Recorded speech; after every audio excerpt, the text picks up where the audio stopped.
اعوذ باللہ من الشیطان الرجیم بسم اللہ الرحمن الرحیم۔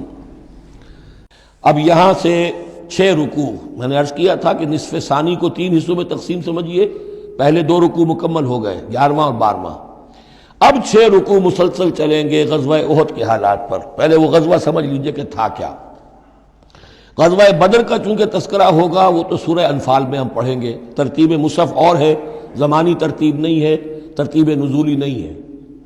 غزوہ بدر میں مسلمانوں کو بہت زبردست اللہ نے فتح دی، کفار مکہ کو بڑی زک پہنچی، 70 بڑے تقریباً سارے ان کے بڑے سردار مارے گئے۔ ان کے اندر اب جو جلن تھی اور غصہ تھا، اور عرب کا یہ مزاج تھا کہ بدلہ لینا ہے، لہذا 1 سال کے اندر انہوں نے پوری تیاری کی، تمام جو بھی کر سکتے تھے ساز و سامان جمع کیا، 3000 کا لشکر لے کر۔ اور اب ابو سفیان، ابو جہل تو مارا جا چکا تھا، وہ تھا سردار جو کہ بدر میں آیا تھا فوج لے کر۔ اب ابو سفیان جو ہیں وہ چونکہ بعد میں ایمان لے آئے، ان کے نام کو تو ہم ادب کے ساتھ ہی لیں گے، اب وہ سردار تھے اس وقت، اور وہ 3000 کا لشکر لے کر آئے، اور اس دفعہ وہ اتنا اہتمام کر کے آئے تھے کہ ہماری فتح یقینی ہے۔ اپنے بچوں کو، خاص طور پہ خواتین کو بھی ساتھ لے کر آئے، تاکہ ہمارے اندر غیرت رہے کہ ہماری عورتیں بھی ساتھ ہیں، اگر کہیں میدان سے ہمارے قدم اکھڑ گئے تو ہماری عورتیں جو ہے وہ قبضے میں چلی جائیں گی مسلمانوں کے۔ تو ہند جو تھی، اس کی بیوی، ابو سفیان کی بیوی ہند، وہ بھی ایمان لے آئی بعد میں، لیکن عتبہ کی بیٹی تھی، اس کا باپ اور بھائی عتبہ ابن ربیعہ، اور چچا اس کا اور بھائی، یہ 3 جو ہیں بدر میں قتل ہو چکے تھے، مسلمانوں کے ہاتھوں واصل جہنم ہو چکے تھے۔ تو ہند کے سینے کے اندر بھی انتقام کی آگ تھی۔ باقی تو یہ کہ کوئی گھر بچا ہی نہیں تھا مکے کا جن کا کوئی نہ کوئی آدمی مارا نہ گیا، اور 70 آدمی مارے گئے تھے۔ اب یہ جب لوگ آئے ہیں تو ادھر حضور نے مشورہ کیا صحابہ سے کہ کیا کرنا چاہیے، لشکر آ گیا 3000 کا۔ کچھ لوگوں نے کہا کہ ٹھیک ہے، کھل کر مقابلہ کریں گے، ڈٹ کر مقابلہ کریں گے، چلیں گے میدان میں۔ حضور کا اپنا رجحان ادھر تھا کہ یہ صورتحال ایسی ہے کہ ہم اگر مدینے میں محصور رہ کر مقابلہ کریں تو بہتر ہے۔ لیکن جو لوگ بدر کے بعد ایمان لائے تھے، ایک تو ان کا جوش و خروش تھا، ان کا ہمیں تو شہادت چاہیے، ہمیں آخر اس موت سے کیا ڈر ہے، شہادت ہے مطلوب و مقصود مومن، نہ مال غنیمت نہ کشور کشائی۔ تو حضور نے ان کا لحاظ کرتے ہوئے آپ نے فیصلہ کر دیا ٹھیک ہے، ہم میدان میں جائیں گے، کھل کر مقابلہ کریں گے۔ اس پر جب وہ مقابلے میں پہنچ گئے ہیں، آپ لے کر گئے تھے 1000 آدمی باہر۔ جب آمنا سامنا ہوا ہے تو وہاں عبداللہ ابن ابی یہ کہہ کر اپنے 300 آدمیوں کو لے کے واپس آ گیا۔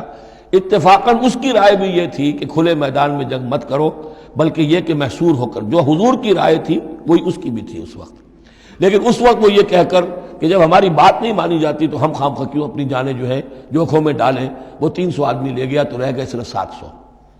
ان 700 میں سے بھی 2 گھرانے ایسے تھے، بنو حارثہ بنو سلمہ، ان کے قدم بھی تھوڑی دیر کے لیے ڈگمگائے، لیکن پھر ان کو اللہ تعالیٰ نے حوصلہ دیا اور وہ جم گئے، وہ 300 چلے گئے۔ اس کے بعد اللہ نے وعدہ کیا ہوا تھا مدد کا، جنگ ہوئی، مدد آئی اور اللہ نے فتح دے دی۔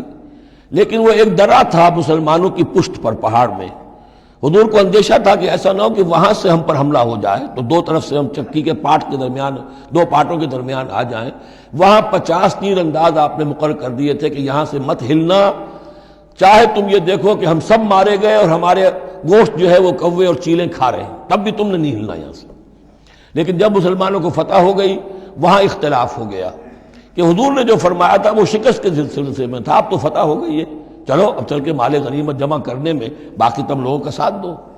جو وہاں کے لوکل کمانڈر تھے وہ منع کرتے رہے کہ ہرگز مت ہلو، حضور کا حکم یاد رکھو۔ وہ تعویل کر چکے تھے حضرت حضور کے حکم کی۔ 35 چلے گئے، 15 رہ گئے۔ خالد ابن ولید اس وقت جو تھے، کیولری جو تھی، جو گھڑ سوار تھے ان کے جو ہے وہ کمانڈر خالد ابن ولید تھے، ایمان نہیں لائے تھے ابھی۔ ان کی عقابی نگاہ نے دیکھ لیا کہ وہ درہ خالی ہے، تو ادھر تو شکست ہو رہی ہے، وہ اپنا 100 گھوڑوں کا جتنا بھی گھوڑے تھے ان کا لے کر پورا کا پورا رسالہ، اور وہ پیچھے سے آ کر حملہ کیا، اور وہ فتح شکست میں بدل گئی۔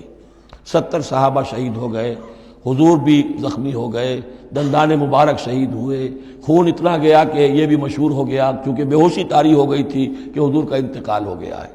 لیکن پھر یہ ہے کہ ہمت کر کے لوگوں جمع ہوئے، حضور نے لوگوں کو پکارا، پھر آپ نے یہ فیصلہ کیا کہ پہاڑ پر چڑھ کر اور وہاں پر اس وقت بچاؤ کر لیا جائے، تو تمام مسلمان پہاڑ پر چڑھ گئے۔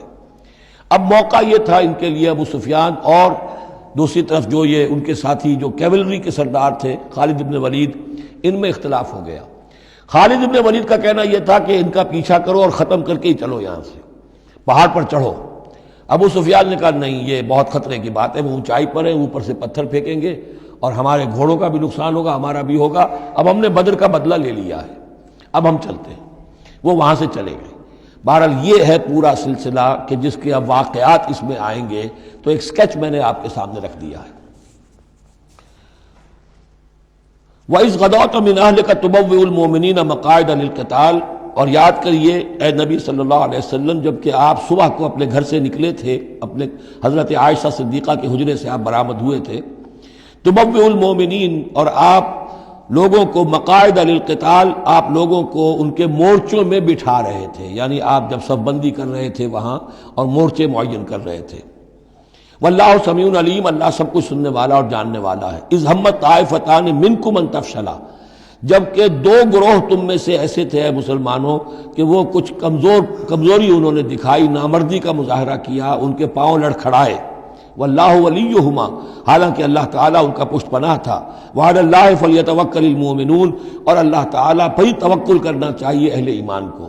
جیسا کہ میں نے عرض کیا، یہ بنو حارثہ بنو سلمہ انصار کے دو گھرانے تھے، عارضی سی ان کے اندر کمزوری آئی، بر بنائے تب بشری، لیکن پھر وہ جم گئے۔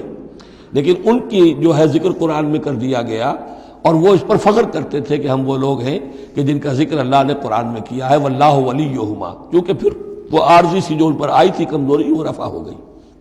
اور آپ غور کریں گے کہ وہ جو بدبخت تھے 300 جو چلے گئے عین میدان جنگ سے، ان کا ذکر بھی اللہ نہیں کر رہا یہاں پر، گویا کہ وہ اس لائق بھی نہیں ہے کہ ان کا ذکر کیا جائے۔ انڈائریکٹلی اس کا ذکر آخر میں آئے گا، ورنہ شروع میں نہیں۔ صدق اللہ العظیم۔